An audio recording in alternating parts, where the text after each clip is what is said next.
So hey guys, welcome back to new video. आज हम लोग पढ़ेंगे बीपीसीसी 110 का यूनिट 10 कार्य परिवेश में सामाजिक मनोविज्ञान का उपयोग। ठीक है, तो कार्य परिवेश क्या होती है? जब हम कार्य परिवेश का उल्लेख करते हैं तो हमारा मतलब निश्चित रूप से एक संगठन से होता है, जो संगठन को एक सामाजिक इकाई के रूप में समझाया जा सकता है और जो एक व्यक्तियों का गठन करती है, जो कार्य के संबंधित गतिविधियों के सम्मिलित होते हैं और एक सामान्य लक्ष्य रखते हैं। ठीक है, एक कंपनी जो सामान्य लक्ष्य रखती है उसमें सब लोग काम करते हैं और एक संगठन होता है वो। कार्य परिवेश में सामाजिक धारणा इस बात से संबंधित है कि दूसरे को कैसे माना जाता है। किसी भी कार्य व्यवस्था में ऐसे व्यक्ति होते हैं जो एक दूसरे के साथ निरंतर संपर्क में रहते हैं। इस प्रकार यह प्रासंगिक हो जाता है कि हम सामाजिक मनोविज्ञान में एक बहुत ही महत्वपूर्ण शब्द के विषय में चर्चा करते हैं, जो कि सामाजिक धारणा है। यह समझने के लिए कि व्यक्ति एक दूसरे को कार्य व्यवस्था में कैसे देखते हैं, हमने इकाई 10 के तहत सामाजिक मनोविज्ञान में राजनीतिक व्यवस्था के लिए आवेदन के संदर्भ में व्यक्ति में सामाजिक के धारणा के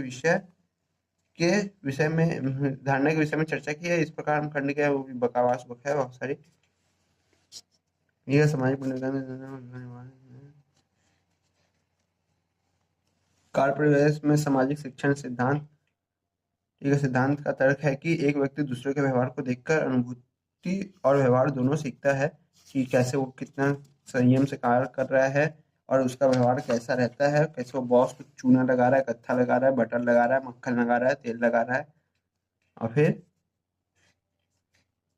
उसकी प्रमोशन कैसे हो रही है, वो कैसे व्यवहार में चीजें रख रहा है, पर्यावरण के अन्य बारीकी से निरीक्षण करता है, व्यापार को समझना और उसका अनुकरण करता है, सुदृष्टिकरण और परिवर्तित व्यवहार अपने में दिखाता है। ठीक है, फिर कार्य प्रेरणा और कार्य संतुष्टि क्या होती है? एक औद्योगिक व्यवस्था में कार्य प्रेरणा और कार्य संतुष्टि दो महत्वपूर्ण पहलू होते हैं। कार्य प्रेरणा क्या होती है? दूसरे को देख के प्रेरित होना, वाओ कितना अच्छा कर रहा है वो, हम भी काश वैसे ही होते। और क्या होती है कार्य संतुष्टि? जो हम कर रहे हैं वो बहुत बढ़िया कर रहा है, इससे बढ़िया और कुछ नहीं हो सकता, हम यहाँ है यही बहुत बड़ी बात है, इतना कर दे रहे यही बहुत बड़ी बात है इस कंपनी में। कार्य प्रेरणा को उस अंतर्नोद के रूप में समझा जा सकता है जो हमें कुछ तरीकों से व्यवहार करने और कार्य के लिए निर्देशित करती है कि ये तकनीक सही है और ये व्यवहार सही है। ठीक है, लक्ष्य निर्देशित व्यवहार को जगाने और बनाए रखने की प्रक्रिया है। ठीक है, ने अभी प्रेरणा को इस प्रकार परिभाषित किया कि लक्ष्य निर्देशित व्यवहार को जगाने और बनाए रखने की प्रक्रिया है। और आंतरिक प्रेरणा एक प्रेरणा के रूप में समझा जा सकता है जो व्यक्ति का आंतरिक रूप से महसूस करता है और उसे एक निश्चित दिशा में कि ये इंसान बहुत अच्छा है, हमें भी इस जैसा बनना चाहिए। आपकी आंतरिक भावना होती है। उदाहरण के लिए कर्मचारियों को उन्हें सौंपे गए लक्ष्य के प्राप्त करने के लिए आंतरिक रूप से प्रेरित किया जा सकता है। बाहरी प्रेरणा बाहरी कारकों और परिणामस्वरूप प्रेरणा को दर्शाती है। उदाहरण के लिए कर्मचारी को अपने तत्काल वरिष्ठ के दबाव में परिणामस्वरूप अपने लक्ष्य को प्राप्त करने के लिए प्रेरित किया जा सकता है। इसमें बहुत सारे विभिन्न सिद्धांत है। यदि इस संबंध में प्रेरणा का विचार किया जा सकता है तो अंतर्नोट न्यूनीकरण सिद्धांत, प्रोत्साहित सिद्धांत, इष्टतम उत्तेजना सिद्धांत, प्रेरणा के लिए संज्ञात्मक दृष्टिकोण, आवश्यकता का महत्व को प्रदान कि आप अपनी ये चीज़ों पाओ, ये चीज़ों पाओ, ये चीज़ पाओ, ये चीज़ पाने के लिए आप आगे बढ़ो और इस चीज़ों में आप हमारे काम अच्छे से करो, हम आपको बोनस देते रहेंगे। ये चीज़ें प्रेरणा को बढ़ाती रहती है।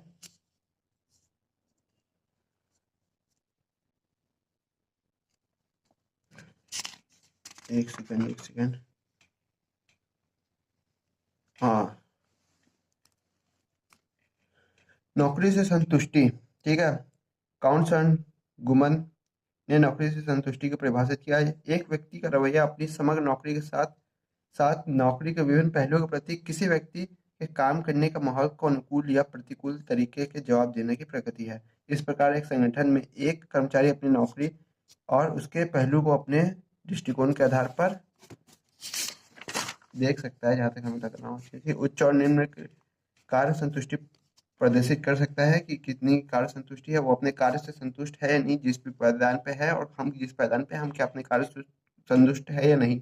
इसलिए किसी भी संगठन को अपने कर्मचारी की कार्य संतुष्टि सुनिश्चित करने का ध्यान की आवश्यकता है और ऐसा करने के लिए कर्मचारियों को कार्य संतुष्टि को भी मापा जा सकता है। नौकरियों की संतुष्टि को मापने के दो प्रमुख दृष्टिकोण है। वैश्विक दृष्टिकोण, जिसमें हमें सबके साथ एक ही प्रयोग करके नापा जा सकता है। उदाहरण के लिए कर्मचारी अत्यधिक संतुष्टि संतुष्ट और अनुन्नत संतुष्ट नहीं है। अत्यधिक संतुष्टि मतलब उनके साथ आप किसी को, अपने एक आदमी को नौकरी पे रख दो और वो समझे कि कैसा हम रवैया रखते हैं। पहलू दृष्टिकोण, यह दृष्टिकोण नौकरी के विभिन्न पहलू और पहलुओं पर विचार करता है कि ये चीज़ें सही जा रही है, ये हमारी फैक्ट्री की तरफ एक अच्छा कदम है या नहीं कदम है। इस प्रकार के कार्य में विभिन्न पहलुओं जैसे कि प्रगति, पर्यवेक्षण, लाभ, अवसर आदि के संदर्भ में कर्मचारियों के दृष्टिकोण और भावनाओं पर ध्यान केंद्रित किया जाता है कि वो अपने इस काम से खुश है या नहीं। तो कार्य संतुष्टि के विभिन्न निर्धारक है जिसकी चर्चा इस प्रकार है। नौकरी की विशेषता कैसी है आपकी, आप जिस काम कर रहे हो उस वैसी आपके पास स्किल्स है कि नहीं, आपको कार्य की पहचान है कि नहीं। सामाजिक और संगठनात्मक कार्य, कुछ कारक ऐसे होते हैं जैसे गूगल में काम करना बहुत अच्छी बात है, फिर कार्य छोटा हो या बड़ा क्योंकि नाम बहुत बड़ा है। निजी खासियतें होती है कुछ, अपनी व्यक्ति का आत्मसम्मान होता है आत्म प्रभावकारिता होती है, निरंतर और स्थान होता है जहाँ इंसान को अपनी यह आता है कि इस कंपनी में काम करना ही करना है, कुछ भी हो जाए, घर वाले कुछ भी बोले, लेकिन इस कंपनी में काम करना ही करना है। इससे हमारा भले ही वो काम कितना ही हल्का या कितना भारी क्यों ना हो। अब आ गए हम लोग समूह गतिकी की तरफ। समूह की गतिशीलता के सदस्यों के बीच अंतर्क्रिया और उनकी धारणा के आधार पर उनकी प्रतिक्रिया को प्रतिनिधित्व करती है। ये एक सार्वभौमिक सत्य है कि उद्योग में एक श्रमिक हमेशा किसी न किसी समूह का हिस्सा होता है, और समूह अपनी गतिशीलता होती है। ठीक है, व्यक्तिगत कर्मचारी समूह अपने व्यवहार की तुलना में अलगाव में बहुत अलग अलग तरीके के कार्य करता है। मतलब एक कम्युनिटी रहती है, वो चार लोग के साथ बैठता है, वही चार लोग के साथ खाता है, वही चार लोग के साथ घूमता है, वो और एक कम्युनिटी बनाता है। एक संगठन के लिए समग्र रूप से प्रदर्शन करने में सक्षम होने के लिए बहुत महत्वपूर्ण है कि लक्ष्यों में एक समूह के रूप में एक समान रूप से प्राप्त किया जाए। किसी भी अगर हमें कहीं प्रदर्शन करना है या कुछ गलत चीज के प्रति आवाज उठानी है तो एक संगठन होगा तभी हम एक आवाज उठा पाएंगे सही से। तो हम अकेले हल्ला कर रहे हैं, बाकी सब अपने मस्ती में काम कर रहे हैं, फिर दूसरा इंसान हल्ला कर रहा है तो हम अब काम कर रहे हैं। इसमें हम समूह गतिकी के महत्वपूर्ण आयामों पर संक्षेप रूप में चर्चा करेंगे। इन इकाइयों की इसकी विस्तार से अन्य इकाइयों में इसकी विस्तार से चर्चा की जाएगी। शायद इस 11th यूनिट 11 में ही इसकी चर्चा अच्छे से की जाएगी। समूह की गतिशीलता और सामाजिक परिप्रेक्ष्य में प्रत्येक सदस्य की भागीदारी, प्रभाव और रहने की सीमा तय करती है। समूह गठन क्या होता है? समूह निर्माण का सिद्धांत 5 चरणों में व्याख्या करता है। गठन, प्रतिमान, विल्पन, निष्पादन और स्थगिति क्या है? स्थगित करना एक है।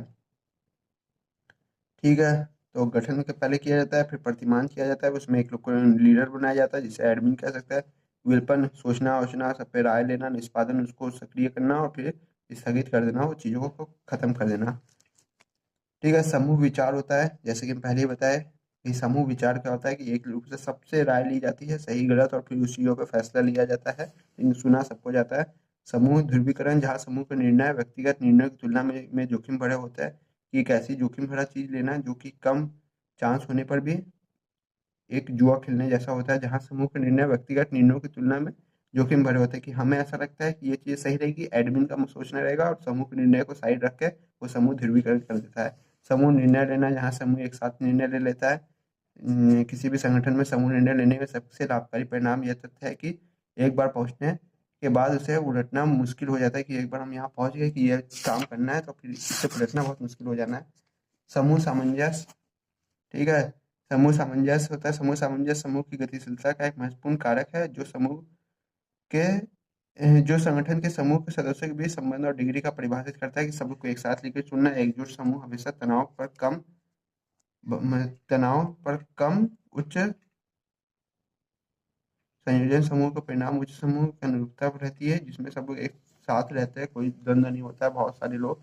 कार्य परिप्रेक्ष्य में द्वंद्व, ठीक है, जब व्यक्ति एक साथ काम करते हैं तो एक दूसरे के साथ अंतर्क्रिया करते हैं तो वो द्वंद्व हो सकता है। एक संगठनात्मक संगठन संगठनात्मक, बोलने में पता नहीं क्या हो रहा है आजकल, ये शब्द हमसे बोले नहीं जा रहा है। संगठनात्मक ढांचे में द्वंद्व संगठन के नकारात्मक रूप से प्रभावित कर सकता है। इस प्रकार किसी भी द्वंद्व से बचने या योग्य रूप से प्रतिबद्ध करने की आवश्यकता है। जब हम द्वंद्व के विषय में चर्चा करते हैं तो हमारा मतलब असहमति नहीं होता है। उदाहरण के लिए टीम के लिए दो या दो से अधिक सदस्यों के बीच असहमति हो सकती है या अलग अलग राय व्यक्त की जा सकती है, लेकिन बहुत की चर्चा हो सकती है। इस तरह अंतर्क्रिया स्वस्थ होगी। लेकिन अगर सहमति सह असहमति द्वंद्व की ओर ले जाते हैं तो टीम या द्वंद्व सम्मिलित व्यक्ति उपयुक्त रूप से कार्य नहीं कर पाते और चीज़ें बदलने लग जाती है, जो चीज़ें फिक्स की जाती है वो चीज़ें नहीं हो पाती। हितों के संबंधित असंगति की धारणा संबंध में द्वंद्व को समझा जा सकता है। व्यक्तियों के समूह के बीच द्वंद्व उत्पन्न हो सकता है और विभिन्न कारणों हो सकते हैं। किसी के अपने मन में कुछ अपने विचार होते हैं, दूसरे के मन में दूसरे विचार होते हैं, ये चीज़ों को लेकर द्वंद्व होता है। कुछ होता है संगठनात्मक कारक। इस तरह के द्वंद्व में उत्पत्ति संगठनात्मक रचना और प्रक्रिया में होती है। इस तरह के संघर्ष को उदाहरण सत्ता और असमानता, भूमिका और अस्पष्टता होती है कि हमें ये चीज़ें नहीं मिली, हमने समान रूप से काम किया लेकिन हम उसको वो चीज़ें मिल गई। पारस्परिक कारक, इसमें प्रतिभागी संयोजक के अभाव, पक्षपातपूर्ण आरोपण, नकारात्मक दृष्टिकोण, असमानता आदि सम्मिलित होती है कि वो काला है, गोरा है, पक्षपात हो रहा है, हमें ये चीज़ें नहीं दी जा रही है जबकि हमने भी यही काम किया था, ये चीज़ें हो सकती है। संयोजन का अभाव हो सकता है, सौदेबाजी हो सकती है, पहले किसी से बात की जाए तुम भी इसके साथ लग के काम कर लेना, बाद में तुमको बना लेंगे, पहली सौदेबाजी हो सकती है। उच्च कोटि का लक्ष्य होता है जिसका बहुत दूरदृष्टि सोच होती है, वो सोचता है इस इंसान को आज बना लेंगे, ये काम करेगा, ये अपनी फील्ड बनाएगा और आगे चल के बहुत अच्छा काम करेगा। उच्च कोटि का लक्ष्य होता है। असंगति प्रतिक्रिया रणनीति, इस रणनीति का उपयोग मुख्य रूप से द्वंद्व के साथ आने वाली किसी भी आक्रामकता से निपटने के लिए किया जा सकता है कि ये इंसान को अगर अभी नहीं रोका गया तो ये आज बड़े चल कर आगे बढ़ करके हमारी चीज़ों को खराब कर देगा और बहुत ज़्यादा नाम खराब करेगा और संगठन को डुबाने में इनका बहुत बड़ा हाथ रहेगा। इसे आज भी इसे लात मारना स्टार्ट करो और ये गिर जाएगा कुछ समय बाद। ठीक है, सामाजिक मनोविज्ञान का अनुप्रयोग खंड 4 पार्ट 4। तो इसमें हम लोग को पढ़ना है यूनिट 11। तो आप लोग को किसी भी तरीके की कोई प्रॉब्लम या डाउट है तो आप कमेंट बॉक्स में कमेंट करके पूछ लेना और किसी भी तरीके का अन्य प्रॉब्लम के लिए डिस्क्रिप्शन बॉक्स में दिए हुए किसी भी एक लिंक पे आप मुझे मैसेज भी कर सकते हैं। सो मिलता है गाइस नेक्स्ट वीडियो में। वीडियो बनाने में बहुत ही ज़्यादा मेहनत लगती है और बहुत सारी चीज़ें लगती है। तो जाते जाते चैनल को लाइक और वीडियो को सब्सक्राइब करते जाइएगा। टाटा बाय बाय, मिलता है नेक्स्ट वीडियो में। Bye bye.